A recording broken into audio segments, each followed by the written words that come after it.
Good morning. It is Monday, August 5th, 2013.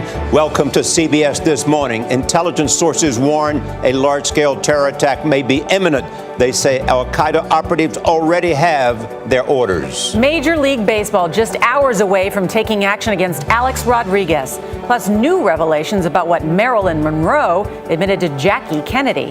And Oprah Winfrey returns to Studio 57 today. She's back on the silver screen for the first time in 15 years. But we begin this morning with a look at today's eye-opener, Your World in 90 Seconds. This is probably one of the most specific, incredible threats I've seen perhaps since 9/11. And that's why everybody's taking this so seriously.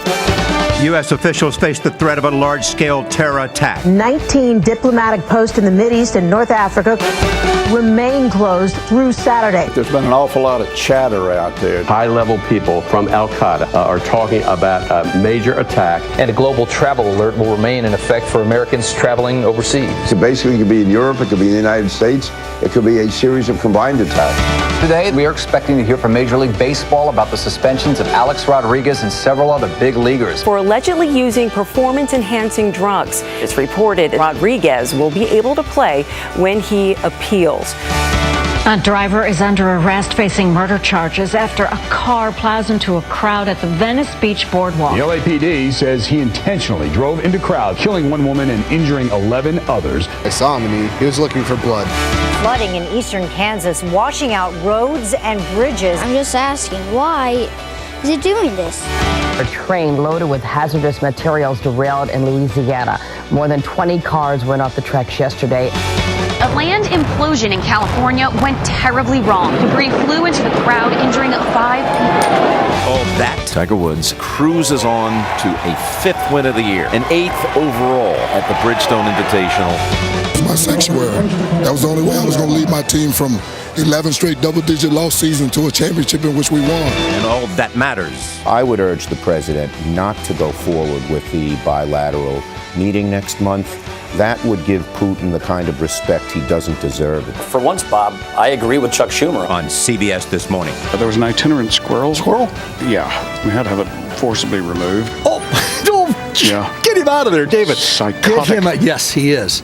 I'm telling you, they're possessed.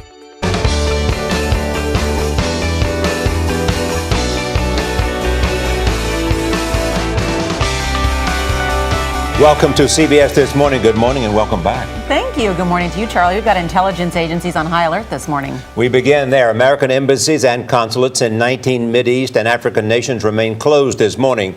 They will stay closed until Saturday. Officials are scrambling to uncover the details of an al-Qaeda plan that could spark the most serious terror attack in years. Bob Orr is in Washington. Bob, good morning. Good morning, Nora and Charlie. Well, sources tell us a major al-Qaeda plot is now in the final stages of planning, and terror operatives have already been dispatched. We still don't know the time, the date, or target of any attack, but analysts now are working to fill in those intelligence gaps. The threat comes from al-Qaeda in the Arabian Peninsula, the same terror franchise that's tried to bring down U.S.-bound jetliners with explosives hidden in underwear and computer printers. Sources say in recent days, intelligence agents have intercepted the communications of senior al-Qaeda leaders discussing attacks against unspecified Western targets. There's been an awful lot of chatter out there. Chatter means conversation among terrorists about the planning that's going on, very reminiscent of what we saw pre-9/11.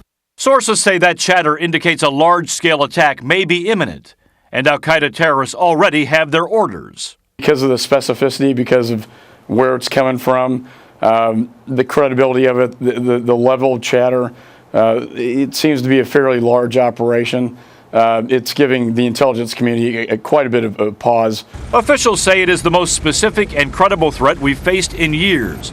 And while the intelligence is incomplete, the chairman of the Joint Chiefs of Staff, General Martin Dempsey, warns the threat is real. It is more specific, and we are taking it seriously, which I think you'd expect us to do. Yeah, there is a significant threat stream, and we're reacting to it. President Obama, who arrived home Sunday from Camp David, received regular briefings all weekend from his national security team. And in a sweeping precaution, U.S. embassies and consulates were shut down Sunday, primarily in Muslim countries, from Africa to South Asia. Officials are fully aware it was 15 years ago this week that al-Qaeda bombed 2 U.S. embassies in East Africa. And just last September, Islamic extremists killed 4 Americans in attacks on 2 U.S. facilities in Benghazi. Now, in addition to the chatter, there are other factors also suggesting an attack could be coming. A U.S. drone strike recently killed the deputy commander of al-Qaeda in the Arabian Peninsula. The group then openly vowed revenge, and just in the past week, the leader of al-Qaeda again publicly called for new attacks on America. Charlie, Nora? Bob, thank you. National security analyst Juan Harte is with us. He served as Deputy National Security Advisor to President George Bush. Juan, good morning. Good morning, Charlie. So we know it's both specific and vague. We know it sounds like the chatter before 9/11. Right. What is the president getting? What kind of information and what kind of options does he have? Well, the president, first and foremost, will want to know what information we've gotten overnight and over the weekend. Intelligence officials and sources are pulsing the system, getting not only their sources, but friends and allies to try to gather as much specific information as we have. My sources tell me there isn't that much that's new. And so the president may hear some updates, but maybe not that much new. But he'll get updates like overnight, Yemeni intelligence official was assassinated. What's interesting is that they say that the operatives are already dispatched. Well, I think that's right. And this is reminiscent, actually, of the plot in 2010. You recall there was a plot to attack European sites. People were worried about Mumbai-style attacks coming from the al-Qaeda core. It never materialized, but officials were worried that they actually had operatives in place, and that's a great concern here. This is about al-Qaeda in the Arabian Peninsula in Yemen, and the chief bomb maker is Ibrahim al-Asiri, right? That's right. How concerned are they now about surgically implanted bombs being used? Well, they're worried about all sorts of innovations coming from al-Asiri. He's not only a master bomb maker, but he's innovative. And you've seen in the last 2 plots that have come from al-Qaeda in the Arabian Peninsula that have targeted the United States, the best innovation we've seen in terms of bomb making yet. And so a concern is that not only do you have that innovation, but you have techniques perhaps like surgically inserted bombs at play in this plot. Most of the information comes from NSA.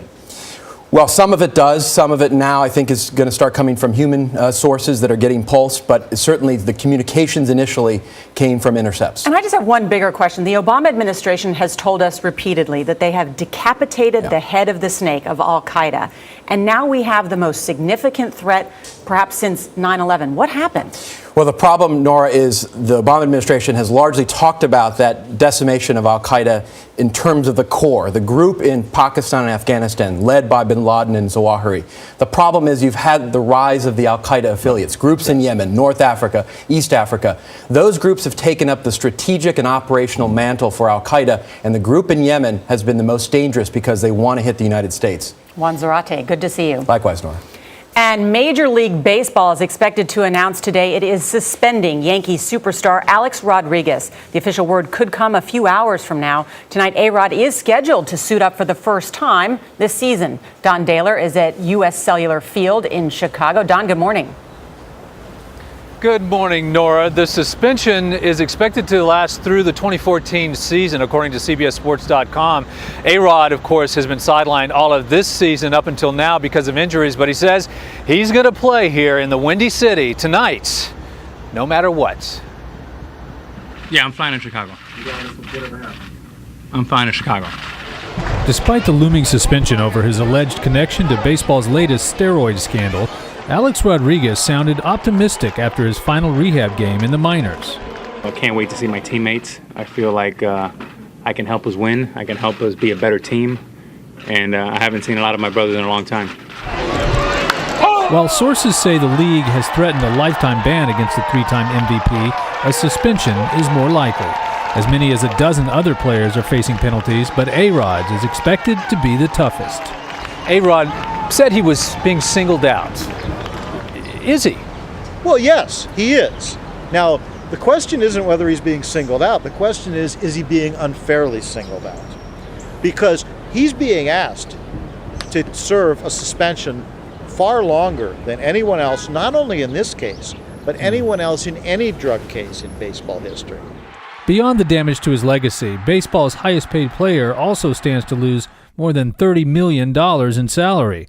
He's expected to appeal any punishment, and depending on whether the league suspends him citing drug use or the alleged obstruction of the investigation, A-Rod will be allowed to play in the meantime.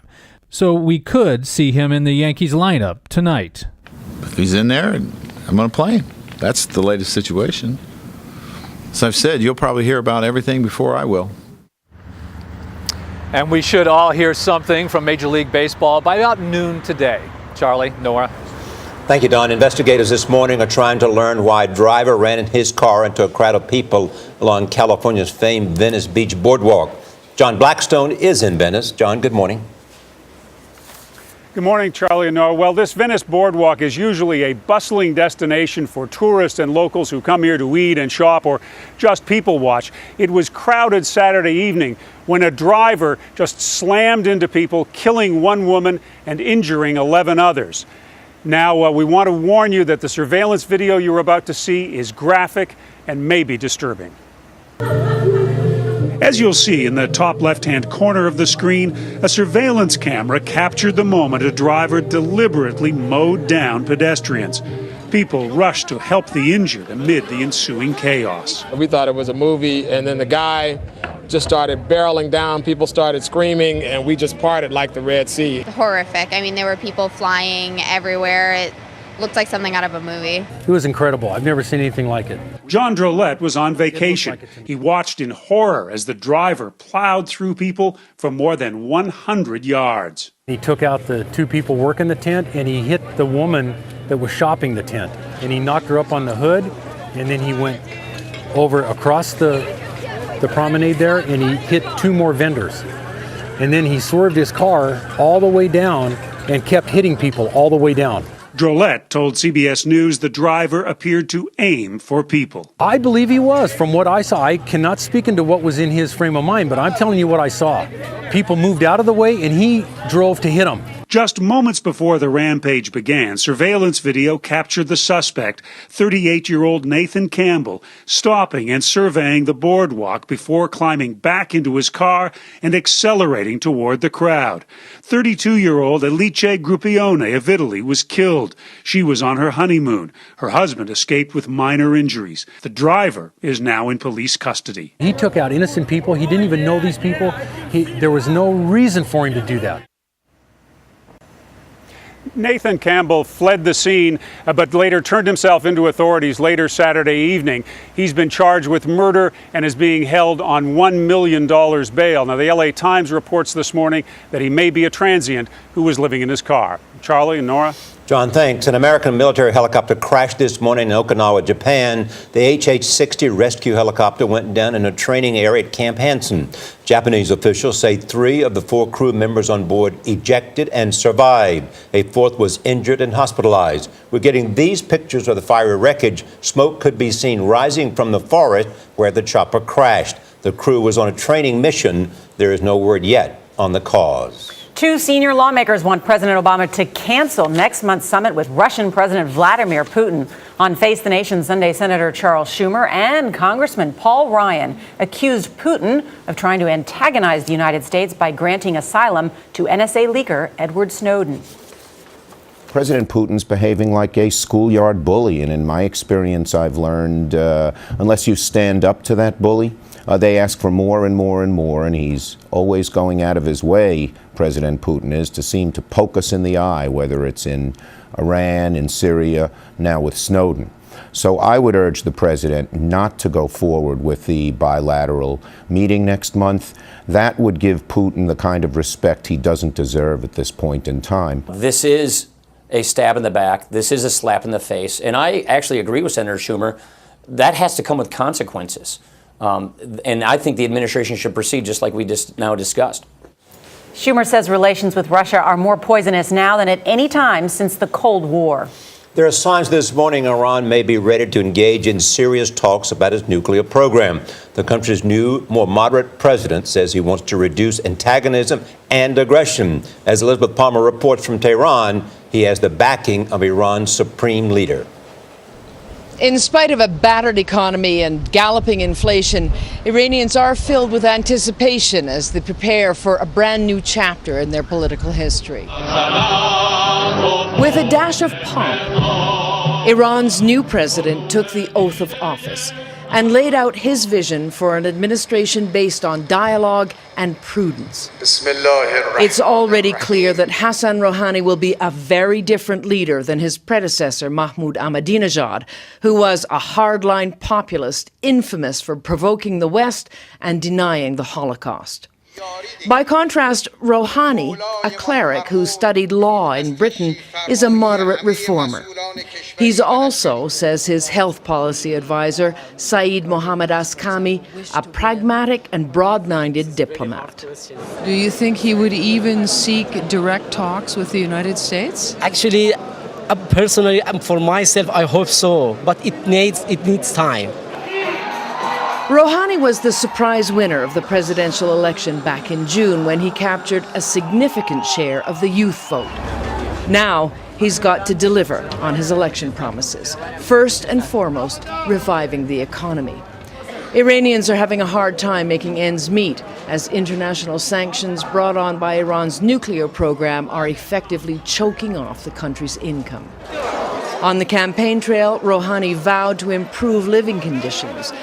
The only way to do that is to get sanctions lifted by coming to the nuclear negotiating table prepared to compromise when talks resume later this fall. Two of President Rouhani's initial main appointments may be real indicators that his government will be seeking constructive dialogue with the West. His foreign minister and his chief of staff are both men who not only graduated from American universities, but who spent significant amounts of time in the United States.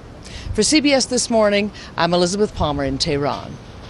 More than 100 families are out of their homes this morning in central Louisiana after a train derailment on Sunday. There are chemicals on board that could be deadly. 26 cars jumped the tracks near Lawtell, west of Baton Rouge. At least 2 containers are leaking. One carries sodium hydroxide, which can be lethal if it's inhaled or if it touches the skin. So far, no serious injuries have been reported. A severe form of pneumonia has killed 5 people at an Ohio retirement center. Health officials say it's the largest outbreak of Legionnaire's disease in state history. It's linked to bacteria found in the air conditioning and water systems. 39 others have gotten sick. All 200 residents at the facility are being told not to drink the water. San Diego's embattled mayor begins 2 weeks of intensive therapy today. 10 women have accused Bob Filner of sexual harassment. His former communications director has filed a lawsuit. Filner will face questioning from her lawyers while he's in treatment. He has apologized for his behavior, but he denies harassing anyone, but he's now in therapy. For 2 weeks.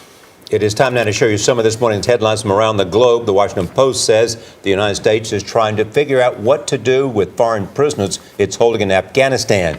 The prison outside Kabul is known as the second Guantanamo. 67 non-Afghani prisoners are being held there. Some are al-Qaeda members. The facility is supposed to be closed before American combat forces leave next year. USA Today looks at a fundraiser held for the families of the 19 Arizona firefighters killed battling the Yarnell wildfire. Brendan McDonough is the lone survivor of the Granite Mountain hotshots. The Wall Street. There's a lot of children. There's unborn children. It's going to help a lot. We can't bring them back, but we can remember them in an amazing way. The Wall Street Journal says the Obama administration has vetoed a ban on importing some of Apple's products. The decision is a setback for Samsung. In June, a trade panel ruled Apple had violated Samsung patents with its iPad and older iPhones. The administration says a ban could hurt shoppers. Patent battles among big tech companies have exploded in recent years. The New York Times says only one woman holds elective office in the entire government of Los Angeles, the nation's second largest city. That council member, Nuri Martinez, was sworn in Friday. Nationwide, the number of women running for office has flatlined in recent years. And Britain's Telegraph says China's close to abandoning its one-child policy. The move would help shore up the pension system. It would also stimulate economic growth. The new rule may go into effect early next year. And the body of a snowboarder has been recovered from Oregon's Mount Hood. This photo shows an ice tunnel shortly before it collapsed on Colin Bukowski Saturday. It buried him under 10 feet of snow. His friends could not dig him out in time. On Sunday, rescuers used chainsaws, chipping away at 2 tons of snow and ice to reach his body. It is now just about 7:20. Time for our first check of your local weather. This National Weather Report sponsored by Big Lots. Here's the deal. Come on in. Ask me about our big, fabulous, fantastic featured deals. Like these decorative trunks, lots of shapes and sizes starting as low as $9.99 and colorful boxes as low as $5. Want more? Just ask me. Plus, save on famous name brand comforter sets, perfect for back to school, just $29.99. And right now, get this 8-foot by 10-foot pop-up shelter, now just $69.99. So tell your friends, Big Lots, here's the deal. Two of the biggest names in pop music targeted by the Kremlin, Madonna and Lady Gaga, could face charges in Russia for what they said on stage. Did Heisman Trophy winner Johnny Manziel break the rules and cash in on his name? The risk to his school and his NFL hopes. Plus stunning claims that Marilyn Monroe called Jackie Kennedy to admit an affair with the president.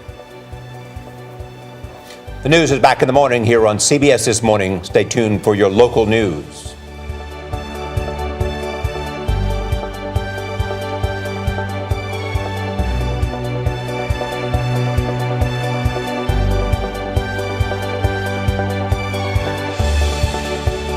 This portion of CBS This Morning sponsored by Choice Hotels, the official hotel of summer. Book direct at choicehotels.com.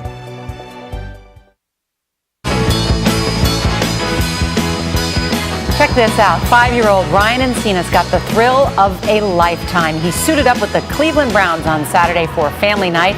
He is celebrating 2 years in remission after being diagnosed with lung cancer.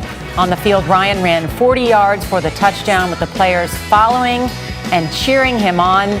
Later, the Cleveland Browns tweeted, "It was an awesome moment." Yeah. I mean, look at that helmet. It's almost as big as he is. And the way he was carrying that ball in front of him. Welcome back to CBS This Morning. Coming up in this half hour, nearly 50 years after his death, a stunning new allegation about President John F. Kennedy. A new book claims he not only had an affair with Marilyn Monroe, but the actress reached out to Jackie Kennedy. We'll hear from a presidential historian.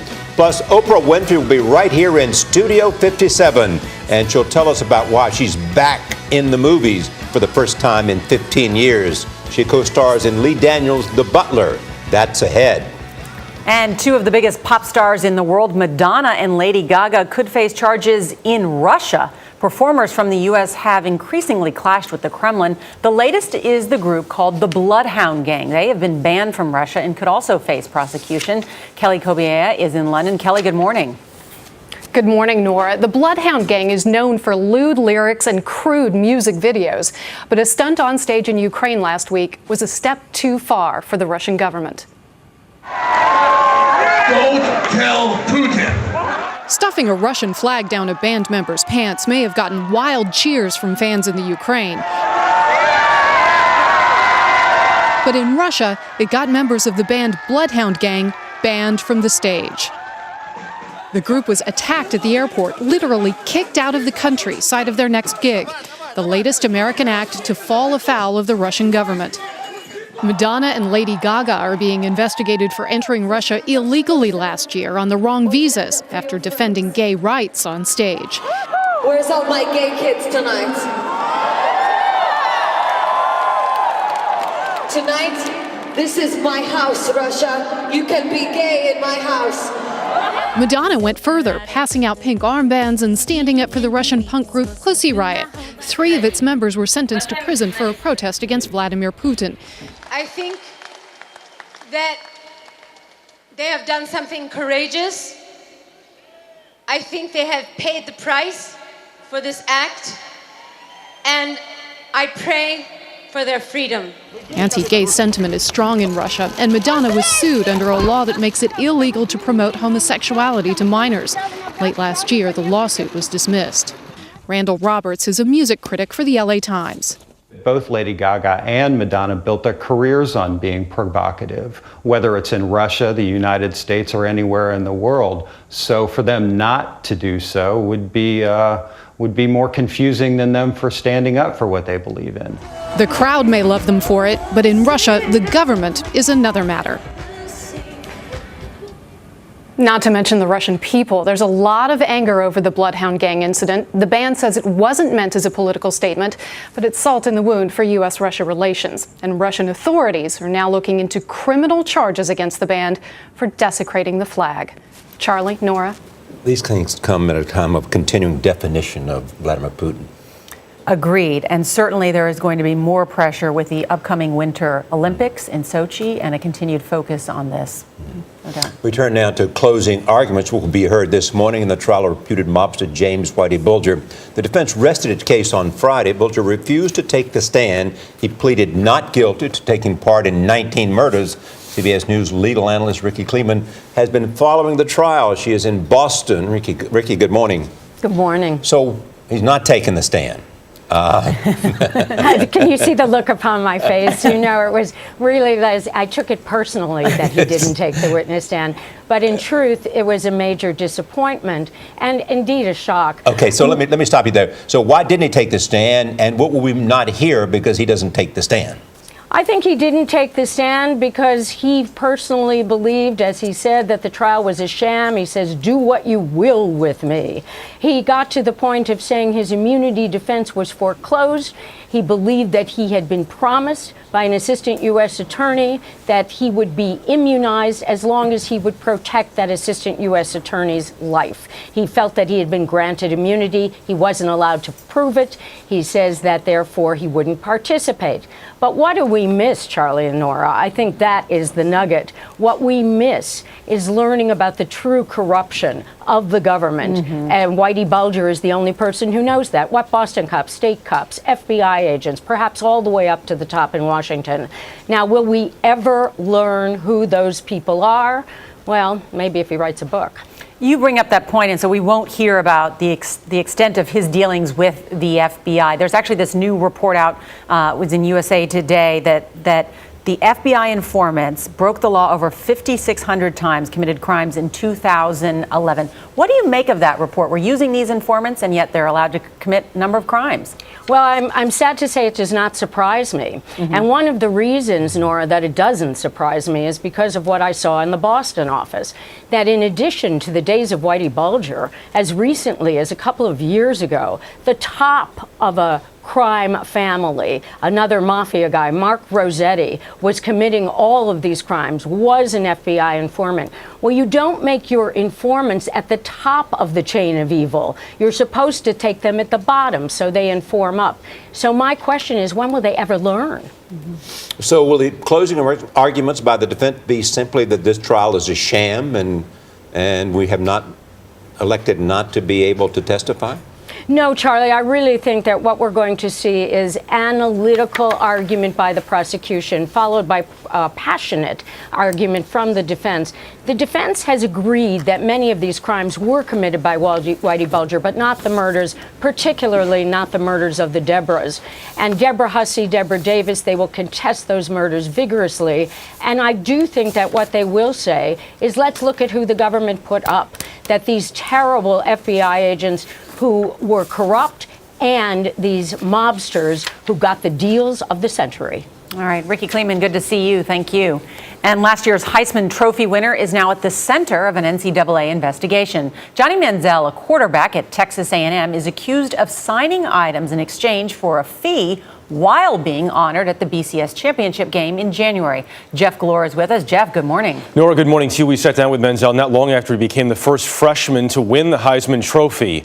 That was a high. The offseason has had its share of lows, including this investigation. Sources tell CBS Sports that Manziel, the winner of the Heisman Trophy, signed photographs and other memorabilia for an autograph broker in early January. ESPN's Outside the Lines reports he was paid upwards of 5 figures to sign hundreds of items. Officials at the NCAA reportedly grew suspicious when authenticated items signed by Manziel kept popping up on eBay. The NCAA strictly prohibits athletes from accepting payment that promotes directly to the sale of a commercial product. And if players violate those laws, they could be ruled ineligible. 4-man Alabama rush. Bruce Feldman, a writer with CBS Sports, says Texas A&M must now decide how to handle their star player. If they play him and the NCAA finds at mid-season that Johnny Manziel is ineligible, they would have forfeited all those games that Johnny Manziel had played in. While this is the most severe allegation to hit Manziel, it is just the latest in a series of headline-grabbing events this offseason. Manziel's been spotted courtside at NBA games and partying alongside pro athletes and celebrities. In early July, he pleaded guilty to a misdemeanor charge following a bar fight. And later that week, he was asked to leave a football camp run by the Manning family. I'm continuing to grow up. I've made some mistakes, and I'm absolutely manning up for those. If the NCAA ruled Manziel ineligible this fall, the rising sophomore, who only spent 1 year on the national football stage, would likely see his NFL stock drop come draft time. NFL people wanted to see him play in 2013 to make sure, hey, he's not a one-year wonder. And if he can't play this year, there's even more uncertainty about him. And can he be a guy NFL teams trust? Neither Manziel nor Texas A&M have commented on this investigation, but in the meantime, the preseason for Aggies football begins today, and officials for the team say Manziel will practice. Charlie, Wow. Nora? And how much money do they think that he may have pocketed? A decent amount of money involved here. There's some dispute about how much exactly it is, but the investigation continues. And why does he do this? Listen, I mean, he got very big very fast. I mean, he just wanted a chance to play at the beginning of last season. A few snaps on the field. He ends up having arguably the greatest college football season ever. And I think he's just trying to sort all that out. All right, Jeff, thanks for that. Okay. And an explosive new claim about JFK and Marilyn Monroe. The new book that says Monroe called Jackie Kennedy to talk about her alleged affair with the president. That story is next. And tomorrow on CBS This Morning, the federal prosecutor taking on Wall Street, U.S. Attorney Preet Bharara, talks about charging Steve Cohen's SAC Capital with insider trading. It is an interview you'll see first on CBS This Morning.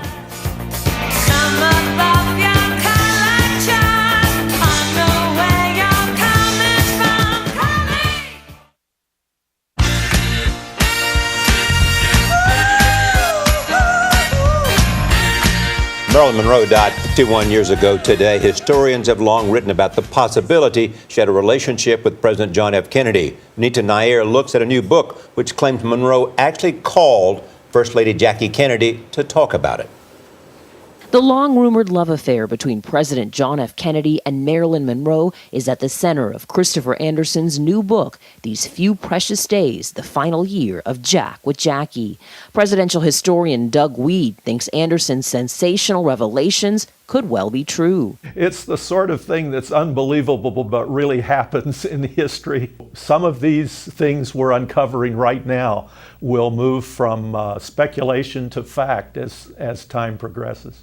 Anderson writes that when Jackie first entered the White House, she feared she'd never see her husband.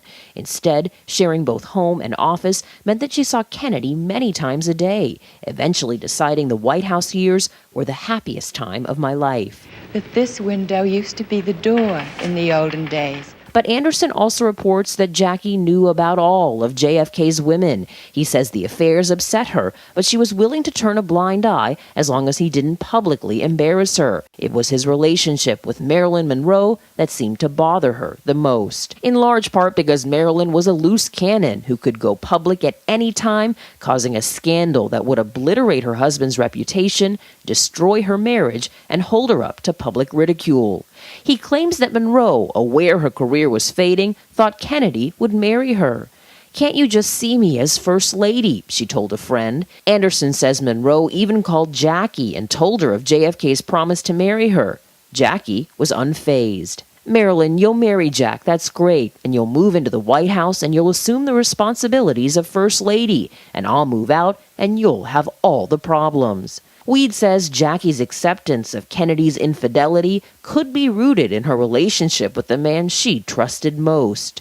She was closest to her dad loved, her dad loved, adored her, and yet he had many infidelities in his life. So maybe she could come in some curious way to accept the fact that her husband, Jack, could love her and still be unfaithful to her. For CBS This Morning, Vanita Nair, New York. There's an endless fascination with the Kennedys, and certainly that relationship between the two of them. The other thing I noticed there, the president could never take a bad photograph. Yes. And Jackie Kennedy as well. Exactly. Jackie Kennedy as well. And that voice. The voice. What a beautiful voice. It is now 7:47. Time now for your local weather.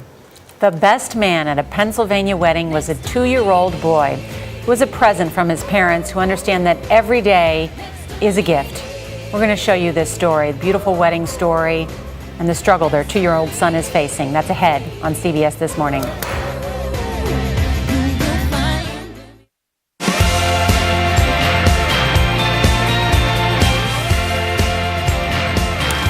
There she is. There she is, and here she is with us right here in the green room. Hello. Oh my goodness. Oh my God. You guys film me from the time you get out of the car? No, from the time you got out of bed. Okay. That's coming up later. It's a full service operation, Oprah, you know. I'm so excited to have The movie Oprah is here. fantastic. Oh, thank He's you. great, but Forrest through the roof, didn't he? Through the roof. Yeah. He is, I mean, that's when I first saw the movie, I could only see him.